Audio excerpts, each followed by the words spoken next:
दिवाली की छुट्टियां शुरू हो चुकी थी। दिल्ली यूनिवर्सिटी की छात्रा नेहा अपने गांव लौट रही थी। कई महीनों के बाद घर लौटने की खुशी उसके चेहरे पर साफ झलक रही थी। रात की एसी ट्रेन में उसने अपनी बर्थ संभाली और सुकून से बैठ गई। धीरे धीरे स्टेशन पीछे छूटते गए और यात्री नींद की आगोश में समाते गए। रात करीब 1:30 का वक्त था। नेहा की नींद खुली, शायद वॉशरूम जाने की वजह से। पूरा डिब्बा अब लगभग खाली हो चुका था। चारों तरफ अजीब सी खामोशी और सन्नाटा था। उसके सामने वाली सीट पर एक अधेड़ उम्र का आदमी बैठा था, जो अब तक जाग रहा था। उसकी नजरें कुछ ज्यादा ही देर से नेहा पर टिकी हुई थी। नेहा को अचानक बेचैनी महसूस हुई। वो एक चुपचाप उठी और वॉशरूम की ओर चल दी। लेकिन कुछ ही कदम बाद उसे एहसास हुआ कि वह आदमी भी उसके पीछे आ रहा है।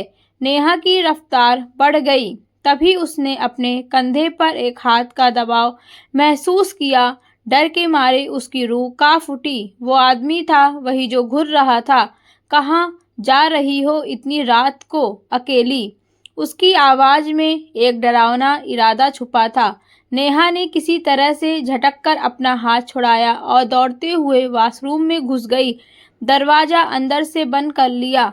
सांसें तेज हो चुकी थी, दिल जोरों से धड़क रहा था।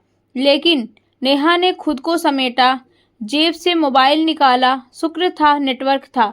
उसने तुरंत 139 रेलवे हेल्पलाइन नंबर पर कॉल किया और पूरी घटना विस्तार से बताई। उसकी आवाज कांप रही थी, लेकिन शब्दों में साहस था। करीब 15 मिनट बाद जब ट्रेन अगले छोटे स्टेशन पर रुकी, तब तक पुलिस पहले से मौजूद थे। उस आदमी को गिरफ्तार कर लिया गया।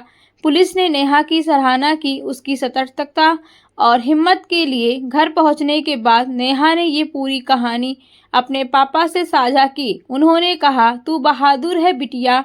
तूने न सिर्फ खुद को बचाया बल्कि दूसरों के लिए भी एक मिसाल पेश की। सीख, यह कहानी एक डरावनी घटना से शुरू होती है, लेकिन यह साहस, सतर्कता और स्मार्ट एक्शन की मिसाल है। नेहा जैसी लड़कियां दिखाती हैं कि विपरीत परिस्थितियों में भी अगर हम घबराने की जगह सही निर्णय ले तो हम खुद को सुरक्षित रख सकते हैं और दूसरों को भी जागरूक कर सकते हैं।